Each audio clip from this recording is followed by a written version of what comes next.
Good evening. Thanks, Michelle and Jenna and the rest of the JA team for having me, and thanks to all of you for coming out. I'd like to start by congratulating the newest inductees into the JA Hall of Fame, Shawn Gorman, Dana Totman, and John Coleman. Congratulations. Thank you for your leadership and for all that you do for our communities.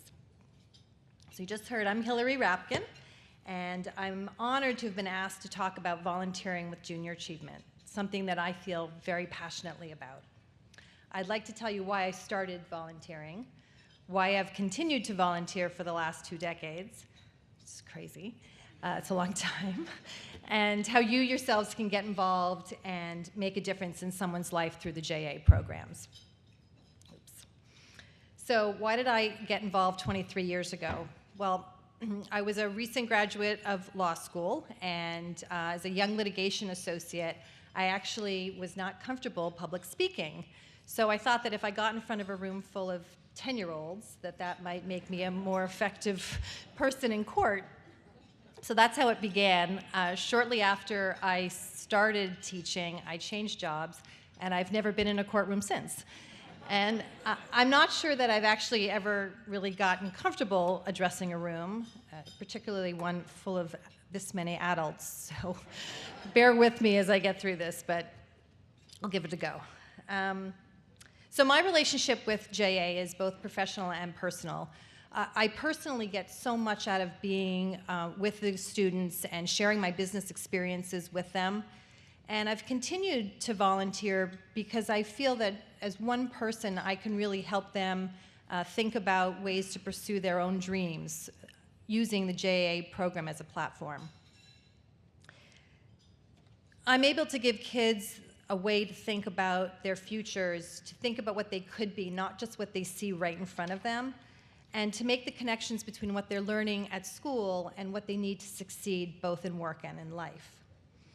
Their universes sometimes are very small, and the JA programs help to really widen them. So when I go into a classroom and I talk about my job, or I talk about places that I've traveled to or people that I've met, it really opens their eyes to a very big world.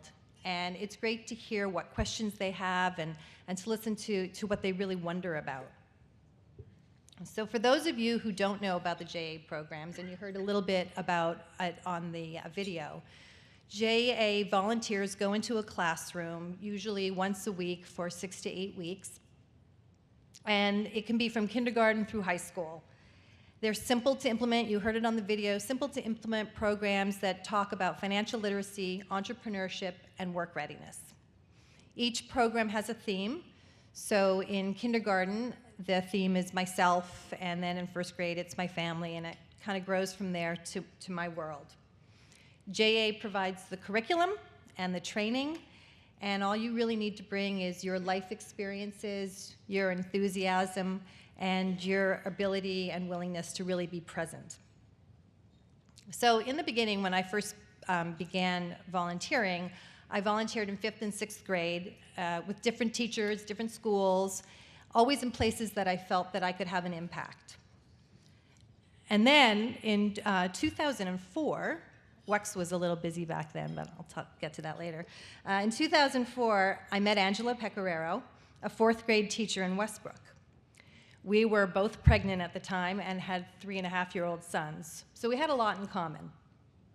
Since then, I've taught in Angela's classroom every year, and we've become colleagues and friends.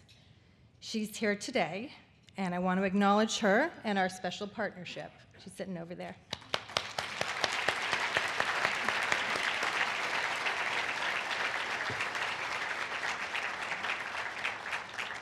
Angela, thank you for welcoming me into your classroom year after year after year. So volunteering with JA isn't just about the students. It's also about how to make a difference in a teacher's life when they're often overloaded, overwhelmed, understaffed, and underappreciated.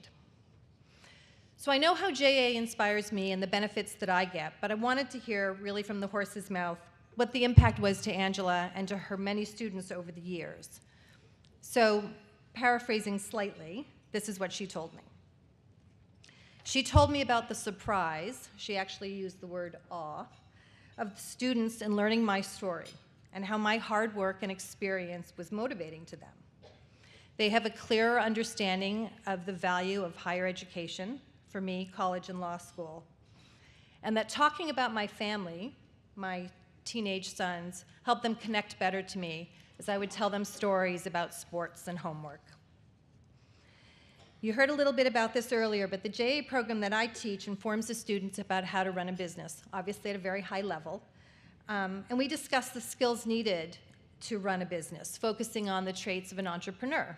And the students get to do a character inventory where they see what entrepreneurial traits they have innately or which ones they can develop.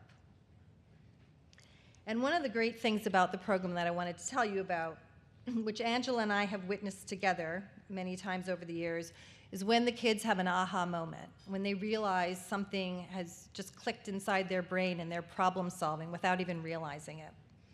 So in the 4th grade program that I teach, there's an activity where the students in teams have to build a computer using stickers of the various parts.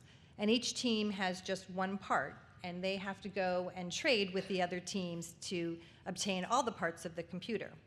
And I always take one of the sticker sheets and I hide it. So eventually they realize that this part is missing, and they start to panic, and the noise level in the classroom gets really high. And then they say something's wrong.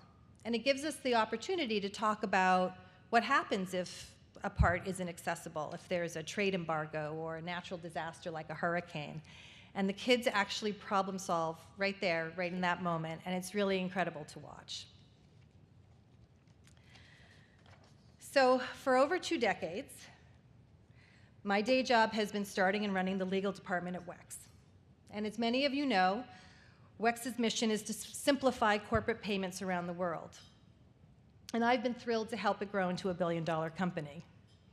And with that growth comes a lot of legal work, and so I keep pretty busy. And there's my family that I mentioned, my husband and my 2 kids, and my elderly parents. So how do I find the time? Well, time's a funny thing, and we all have more of it than we realize.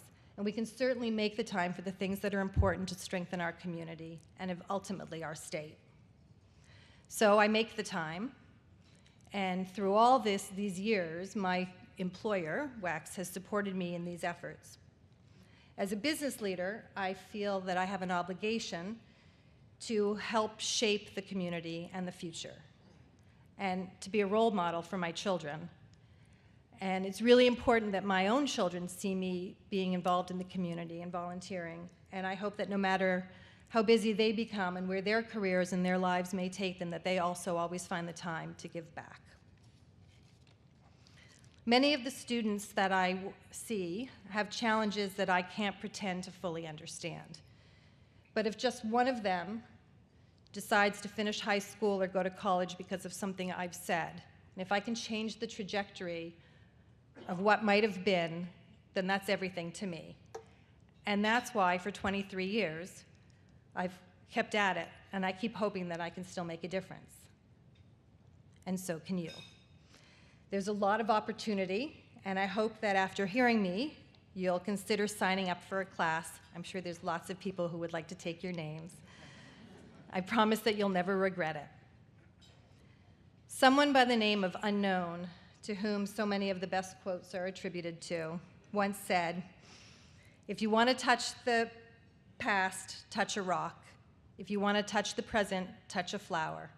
And if you want to touch the future, touch a child's heart." Thank you.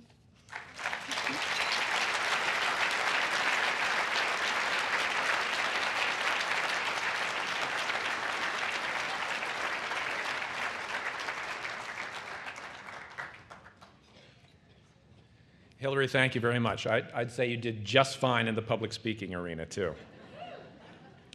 So it's kind of cool to see how the volunteers react to their experiences, because we've heard from students, we'll hear from students, but to see somebody like Hilary recognizing the impact that she has had with that 4th grade class, that's really neat. So thank you very much. Now, as Hilary talked about, the programs at JA offers to students, they stress the importance of personal finance, knowing what to expect out in the workforce, how to be successful if you want to start a business. Volunteers bring the programs to life and bring relevance to the curriculum so students can make the connections between what they're learning in school and potential future careers. So like Michelle talked about too, JA strives to empower the next generation of business leaders so they stay in Maine. And they can only do that with the support of the business and community volunteers like yourselves. Junior Achievement is in the business of equipping our young people with the aspiration, motivation, and preparedness for them to see their potential and plan a career. The elementary school program provides the aspiration, the middle school program, the motivation, the high school programs are about the preparedness for a career. And to see the effects of the programs at each stage in the education pipeline, as it were, let's hear from some students in their own words how JA has inspired them to dream big. So let's start by listening to some third graders. Please welcome Trinity, Taylor, and Caden. Come on up, guys.